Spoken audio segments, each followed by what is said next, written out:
क्या इन 3 लोगों ने चीन में खेल किया है? एक जो ये शख्स देख रहे हैं आप कटघरे पर, और 2 ये जिनमें से एक पूर्व राष्ट्रपति रह चुके हैं चीन का। आखिरकार 2.5 साल तक जिनपिंग जिस चीज को बचाते रहे, क्या वही हो गया है? एससीओ मीटिंग के लिए चीन से बाहर निकलना जिनपिंग के लिए सबसे बड़ी मुसीबत बन गई। और आखिरकार जिनपिंग के हाउस अरेस्ट पर रूस ने क्या बोला है, जानेंगे जियोपॉलिटिक्स में क्या कुछ चल रहा है। आइए जानते हैं इन खबरों को विस्तार से। एक बड़ी पुरानी कहावत है, अंधा आगे रस्सी बटे पीछे बछड़ा खाए। जिनपिंग ने शायद अपनी रणनीति और प्लानिंग में बहुत बड़ी गड़बड़ कर दी। ये कंफर्म न्यूज तो नहीं आ रहा है कि जिनपिंग को हाउस अरेस्ट में रखा गया है या नहीं रखा गया है, लेकिन चीन ना भी नहीं कर रहा है और न ही किसी तरह का कोई क्लियरेंस चीन के तरफ से या चीनी सरकारी मीडिया के तरफ से या खुद जिनपिंग की तरफ से आ रहा है। पूरी दुनिया भर में जितनी सोशल मीडिया है उसमें चीन की और चीन का ये खबर कि जिनपिंग को हाउस अरेस्ट कर लिया है बुरी तरीके से फैल रहा है, लेकिन चीन की तरफ से कोई भी जवाब नहीं आ रहा है। आखिर हुआ सब कैसे? 2.5 साल तक आपको याद होगा जिनपिंग अपने देश से बाहर नहीं निकल रहे थे। जिनपिंग अपनी देश से बाहर निकले इस एससीओ मीटिंग के लिए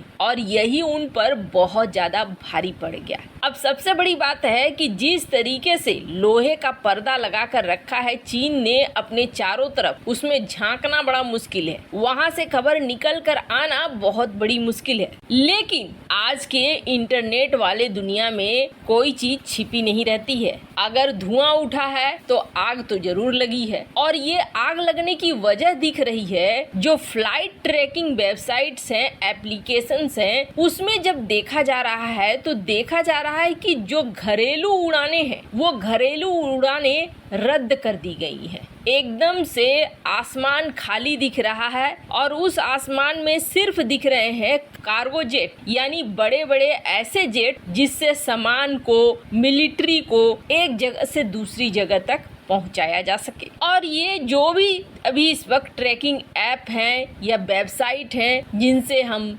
डोमेस्टिक या इंटरनेशनल फ्लाइट्स के मूवमेंट को ट्रैक करते हैं, उन सब में दिख रहा है ये चीज। और ये न्यूज पूरी तरीके से सही है कि 60% फ्लाइट कैंसिल किए गए हैं। दूसरी तरफ ये भी देखा गया कि 80 किलोमीटर की लंबी पीएलए सेना अचानक से मूव कर रही है बीजिंग के तरफ, यानी देश की राजधानी के तरफ। अब जो कहानी निकल कर आ रही है कि दरअसल हुआ क्या जिनपिंग के साथ, तो वो बड़ा ही चौंकाने वाला है। शायद जिनपिंग ने भी इस बात को नहीं सोचा था, वरना वो एससीओ की मीटिंग के लिए कभी भी चीन से बाहर नहीं निकलता।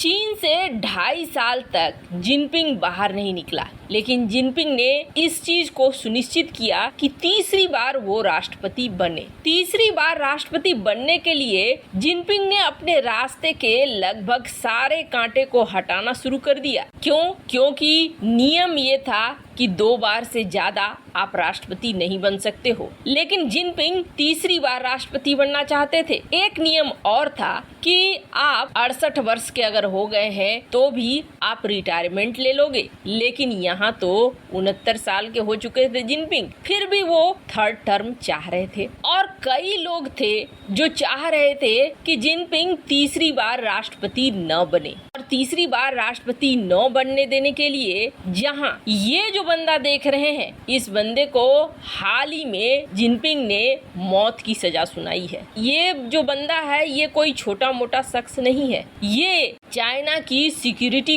का एक बहुत बड़ा हिस्सा था। अब इसे कहा जा रहा है कि जिनपिंग ने मौत की सजा ये कहकर दी कि इसने भ्रष्टाचार किया है। इसे जब भेजा गया महामारी को कंट्रोल करने के लिए, तो इसने कंट्रोल करने के बजाय फ्रंट लाइन से ये भाग गया। इसने करीब $100 मिलियन का घपला किया। मतलब कि तरह तरह के आरोप लगाकर इसके ऊपर चार्जेज बना दिया कि अब इसे ऊपर भेज दो, न रहेगा बांस और न बजेगी बांसुरी। ये ऑर्डर देकर वहां से चाइना के जो राष्ट्रपति हैं वो SCO मीटिंग के लिए निकले। पर कहा जाता है कि दरअसल ये वो शख्स है जिसने बुलंद आवाज में जिनपिंग के खिलाफ ये बात उठाई कि आप ऐसा नहीं कर सकते हो, आप तीसरी बार राष्ट्रपति नहीं बन सकते हो, जो हमारा नियम है आप उस नियम पर चलो। अब यहाँ बड़ी गलती जिनपिंग से ये हो गई कि जिनपिंग जो 2.5 साल तक अपने घर से नहीं निकल रहे थे, इन चीजों को मैनेज कर रहे थे, जो कथित तौर पर CCP के अंदर ही बवाल मचा हुआ था कि नहीं जिनपिंग के खिलाफ हमें एक्शन लेना है, उसको मैनेज कर रहे थे। उसको मैनेज करने की जगह ये SCO मीटिंग के लिए निकले। आखिर कितने दिनों तक कोई राष्ट्रपति अपने देश में बंद रहेगा, वो जाएगा ही। और SCO मीटिंग में ये जब निकले तो कहा जाता है कि जहां ये इधर एक तरफ SCO मीटिंग कर रहे थे, उधर दूसरी तरफ चाइना में खेल हो रहा था। जो सेना का अध्यक्ष होता है वो राष्ट्रपति होता है और जिनपिंग सेना के अध्यक्ष थे, राष्ट्रपति थे,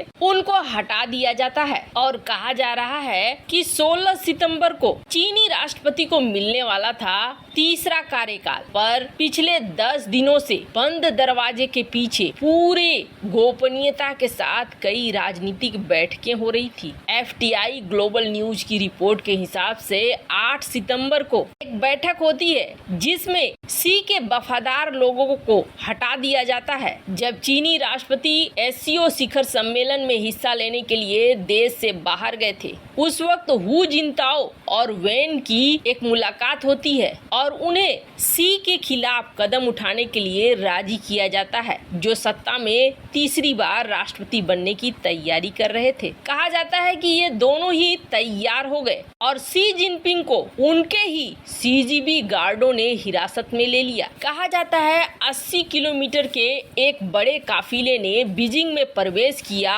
और शहर के सभी निकास को बंद कर दिया गया। सारे राजमार्गों को बंद कर दिया गया ताकि कोई भी जिनपिंग का समर्थन न कर पाए। चीन में चलने वाली हाई स्पीड ट्रेनों को भी अगली सूचना तक के लिए पूरी तरीके से बंद कर दिया गया। आपको बता दें, एक तरफ SCO मीटिंग के लिए जिनपिंग जाते हैं, वहीं दूसरी तरफ सेना के पद से उन्हें हटा दिया जाता है और सेना का कमांडर फिर अपने सारे अफसर को ये बता देता है कि अब जिनपिंग नहीं रहे हैं आपके अध्यक्ष। वैसे दुनिया के लिए ये हिलाने वाली खबर है, पर चीन की तरफ से अभी न तो ना कहा गया है न हाँ कहा गया है, इसलिए ये और भी ज्यादा सोचने वाली बात, देखने वाली बात बन जा रही है कि क्या सचमुच यहाँ पर कुछ हुआ है। अब जब तक 2-3 दिनों में कुछ आधिकारिक बयान नहीं आता है, तब तक तो यही माना जाएगा कि कुछ तो चल रहा है। अब क्या चल रहा है उसके लिए इंतजार करना होगा। वैसे इन सब मामले में आपकी क्या राय है, कमेंट कर जरूर बताएं। जल्द मिलते हैं अगले वीडियो में नई खबर के साथ।